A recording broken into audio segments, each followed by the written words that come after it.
Welcome back, Cowboys fans. Today, we're diving deep into the unofficial depth chart that just dropped ahead of the first preseason game. There's always a buzz when these charts come out, right? Everyone's trying to figure out who's actually starting, who's competing for spots, and what surprises might be hiding beneath the surface. The Cowboys roster this year is full of intrigue, especially at some of those skill positions, where the roles aren't as clear-cut as you'd expect. Let's start with the wide receiver situation because honestly, that's been one of the more fascinating storylines. The depth chart shows an O between Jalen Toba and Coven Turpin, which basically means the team isn't officially naming a starter between these two. Now, when the Cowboys roll out their base personnel with 3 wide receivers, it looks like Tolberry is the default number 3 option on the field. He's the guy who steps in when the play calls aren't specifically designed for Turpin or anyone else. But don't let that fool you into thinking Turpin won't be heavily involved. In fact, if you rank the receivers by how often they are used or kinds of plays they're in on, Turpin might actually come out on top for certain packages. He's a wild card. Not just a receiver, but also someone who can line up in the backfield as a running back. That versatility means Turpin could be taking more touches even if Tauber ends up seeing more snaps overall. You might even see the two out there on the field together in some third down or no back sets, which could give the Cowboys a real dynamic. Look, the way Madden or CFP26 has listed Turpin almost makes him a jack of all trades. Receiver 4, running back 304 plus the primary kick and punt returner.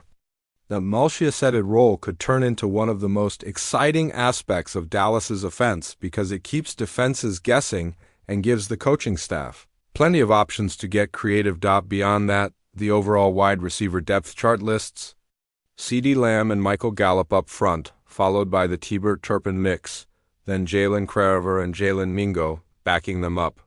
Tan Holden is behind Mingo with Ryan Finnoy and Jalen Brooks filling out the rest of the group. Speaking of Brooks, it's worth noting he earned first-team special teams reps recently, which could be huge for his chances of making the roster. Special teams value often tips the scales for those bubble players. And with C.J. Goodwin also competing as a gunner, Brooks's involvement there might be a deciding factor. Personally, I'd like to see Tan Holden make the squad because of his pure wide receiver skills, but the Cowboys seem pretty set on Lamb, Gallup, Tolbert, Turpin, Mingo, and Pickens, now shifting to defense. The depth chart brings up some interesting points about the defensive ends.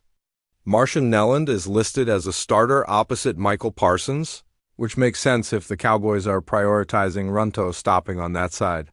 What raised some eyebrows was Tyrus Wheat getting the nod as a number 2 defensive end over Peyton Turner. That's a surprise because Turner's been viewed as a pretty solid prospect. So seeing him lower down the depth chart is unexpected. Then there's Donovan Asaku, who shows up as the 4th string on the chart, which honestly seems a bit harsh given what he's shown so far. The group on the left side of the defensive line looks stacked. Nelland, Wheat, Turner, Houston, and it's likely all 4 make the roster. On the right side, it feels more like a battle for maybe just one spot, which puts Turner's spot in jeopardy. Even though contract terms might give him an edge, it's also worth mentioning that rookie Houston has flashed some promise, and the preseason charts might not fully capture his potential. These early depth charts can shift quickly once the games start in coaches. See who's performing under pressure. Overall, the defensive end rotation opposite Micah Parsons is set to be an intriguing chess match, with players like Dante Fowler, Marshawn Nelland, Sam Williams, and Donovan Asaku all competing for snaps. Fans will definitely want to watch how this group shapes up through the preseason. At the nickel corner spot, Common Hall was named the starter with Israel Muamu backing him up. The Cowboys' best-case scenario might actually be Dante Bland getting that nickel role because there are some questions about the health and consistency of the outside corners. Kyrie Elam and a few others are competing for those outside spots. But injuries have been an issue and the depth is thin. Cameron Hall was on the bubble last season and ended up getting hurt late. So seeing him ahead of Malmu on the chart is a bit concerning. The cornerback room is somewhat fragile, especially considering that key players like Calvin Carson and Andrew Booth are dealing with injuries. Players like Bruce Harmon, Troy Pride, and Zion Schurz are seeing reps, but haven't yet made a strong enough case to be considered starters. The lack of depth and injury concerns at cornerback raise real questions about how confident the Cowboys can feel about their secondary heading into the season. If key players aren't healthy early on, the defense could struggle to contain opposing passing attacks. Asterisk special teams roles will likely be filled by guys like Robert Ree and C.J. Goodwin, both known for their contributions in that phase of the game. Moving to linebacker, the depth chart shows Jack Sanborn and Kenneth Murray as the primary starters, mostly handling nickel packages. There's an O designation of a third linebacker spot between Mararis Lifu and Dion Clark, which points to an ongoing competition. Sanborn and Murray are both solid starters, with Murray having missed some time due to the birth of his child, which is a nice personal milestone but can impact practice reps and team chemistry. The rest of the linebacker group includes players like Shamar James, who briefly worked with the ones earlier in the week, and a handful of others battling for roster spots. The linebacker unit's flexibility to rotate and cover multiple positions could be a strength, but depth remains a key question. The Cowboys' offensive line depth chart reveals some injuries, but nothing unexpected. The starters are solid and veteraned, with players like Tyler Smith, banged up but still holding down key roles. The second team includes a mix of backups and younger players stepping in to fill gaps. It's clear the team's strategy is to blend experienced vets with promising draft picks, which should pay dividends in preseason play and ultimately the regular season. Watching how the second-string line performs will be crucial to understanding the Cowboys' depth and injury resilience. At quarterback, there's no real surprise. Dak Prescott leads the pack, followed by Joe Milton and Will Grier. It's unlikely we'll see Dak take the field during preseason, which makes sense given his importance and the risk of injury. The team seems cautious about how much Milton will play, probably to avoid aggravating his injury. That leaves Will Grier as the emergency option, which raises some fun hypotheticals. What if Milton can't go and Grier gets hurt too? Then the Cowboys might have to turn to a receiver or another position player who can throw the ball. It's a long shot, but shows just how fragile quarterback depth can be in these situations. Asterisk and the backfield. Javonte Williams is clearly the lead running back, followed by Miles Sanders, Jaden Blue, Deuce Vaughn, and Phil Mafah. The order looks solid and matches what we've seen so far. Hunter Lipke will likely make the team as a hybrid fullback, running back, and tight end, which adds valuable versatility. The tight end depth chart stays consistent with Jake Ferguson, Luke Schoonmaker, and a few others. Injuries have shuffled some of the roles, with players like Revin Spencer and Princeton Fan vying for snaps and some undrafted free agents pushing to make their mark.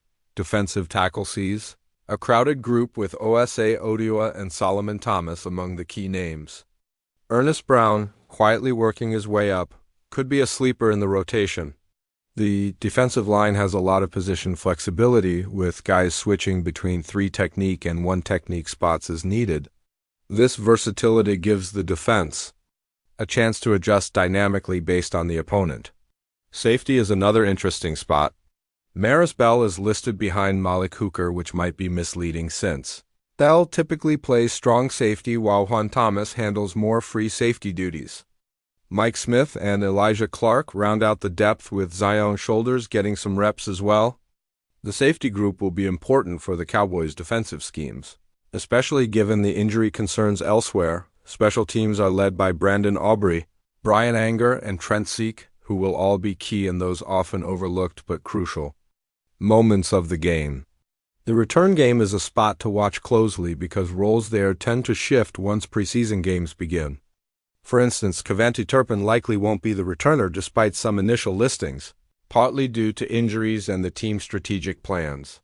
Other players like Jalen Craver and Jaden Blue could see opportunities depending on how the running backs and receivers are managed on special teams. In the swirling world of the NFL offseason, rumors and speculations have reached a fever pitch with the recent confirmation of a major trade involving the Cleveland Browns and Dallas Cowboys, sparking widespread chatter and intense debate among fans and analysts alike. The Browns, known for their bow moves, have reportedly agreed to send a key player to the Cowboys, a franchise that has been aggressively pursuing a game-changing defensive presence. The centerpiece of this blockbuster deal is none other than MYLES GARRETT, one of the league's most dominant defensive ends, who is rumored to be closing in on a contract with Dallas, while the Browns front office has remained tight-lipped about the specifics. Insiders suggest that this trade could mark a seismic shift in both team strategies moving forward. The Cowboys, long criticized for their defensive struggles, appear poised to make a statement by acquiring a talent of Garrett's caliber, signaling their intent to compete at the highest level in the upcoming season.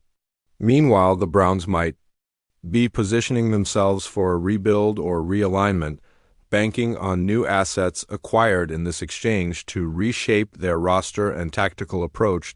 As details continue to emerge, the NFL community is abuzz with anticipation, dissecting potential impacts and wondering how this high-profile transaction will alter the balance of power in the league. The buzz surrounding his trade has led to endless speculation about the Cowboys' motivations and how MYLES GARRETT will fit into their defensive scheme. Known for his explosive pass rushing ability and game-changing plays, Garrett's arrival in Dallas could inject the kind of defensive firepower the team desperately needs to complement their offensive prowess. Sources close to the team hint that Garrett's signing could transform the Cowboys into a defensive juggernaut capable of disrupting opposing offenses in critical moments. Meanwhile, the Browns' rationale for parting ways with such a marquee player remains shrouded in mystery, fueling rumors about internal strategic shifts or financial considerations driving the move. Some speculate that Cleveland might be aiming to free up cap space or acquire draft picks and young talent in exchange for Garrett, which could suggest a longer-term rebuilding process. The Cowboys fan base, ever hungry for championship glory, is already buzzing with excitement over the prospect of adding Garrett to a defense that has struggled to contain elite quarterbacks and dynamic offenses.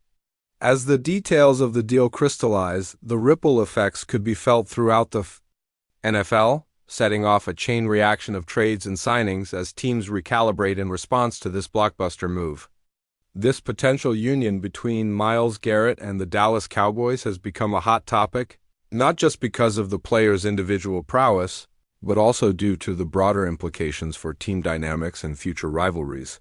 Analysts are speculating that Garrett's impact on the Cowboys could extend far beyond the defensive line, potentially inspiring a culture shift within the locker room and influencing the team's approach to high-pressure games. Meanwhile, Cleveland's willingness to finalize this trade may signal a philosophical shift in how the franchise approaches team building, perhaps prioritizing depth and flexibility over star power. Rumors abound that the Browns might have been weighing internal conflicts or dissatisfaction with Garrett's role or contract, which could have precipitated this trade. The Cowboys, on the other hand, seem eager to leverage Garrett's elite skills to shore up a defense that has often faltered in critical moments, particularly against top-tier opponents. The NFL's competitive landscape is shifting rapidly, and this trade could be a catalyst for Dallas to finally break through long-standing playoff barriers. Fans and pundits alike are closely monitoring every hint and report, eager to see how this deal will affect not only the two teams involved, but also the wider league hierarchy, adding to the intrigue. The timing of this trade has sparked intense debate about the strategic calculus of both franchises amid the off-season frenzy. The Browns, by reportedly agreeing to this swap, may be signaling a willingness to embrace bold changes in pursuit of long-term success, possibly leveraging Garrett's value to address multiple roster needs. On the Cowboys side, sources suggest that the front office has been methodically planning to secure a defensive cornerstone with Garrett, topping their list of targets for months. The deal also raises questions about how the Cowboys intend to structure Garrett's contract and integrate him with existing defensive stars. Will Garrett assume a leadership role, or will he be part of a larger defensive overhaul? Meanwhile, Cleveland's acquisition package, details of which remain murky, could include draft picks, young prospects, or complementary players who can fill key gaps. This trade, if fully realized, could redefine both teams' trajectories, reshaping the NFL's power dynamics as a new season approaches. Fans and commentators are dissecting every angle, with some predicting this move could lead to a Cowboys resurgence, and others suggesting the Browns may be risking too much by giving up a premier defensive talent. As the NFL offseason unfolds, the confirmed trade involving MYLES GARRETT has unleashed a wave of conjecture and excitement that continues to dominate conversations across sports media. The Cowboys, having secured a player of Garrett's caliber, appear poised to make a significant defensive statement, possibly altering their fortunes in the fiercely competitive NFC East. The Browns, meanwhile, have set off a firestorm of speculation about their future direction, with many wondering how they will replace the production and leadership lost with Garrett's departure. This trade might be the opening salvo in a larger strategic realignment for both franchises, hinting at more moves to come as the NFL landscape shifts dramatically. The implications extend beyond the two teams as rival franchises watch closely, ready to adjust their own rosters and tactics in response. Whether this deal will translate into immediate success or signal a transitional phase remains to be seen, but one thing is certain: the NFL offseason is suddenly far more intriguing. With MYLES GARRETT potentially donning the Cowboys star and the Browns embarking on an uncertain but ambitious new chapter, the buzz will only grow louder as training camps and preseason approaches, with every development scrutinized for clues about what this seismic trade means for the future of both storied franchises.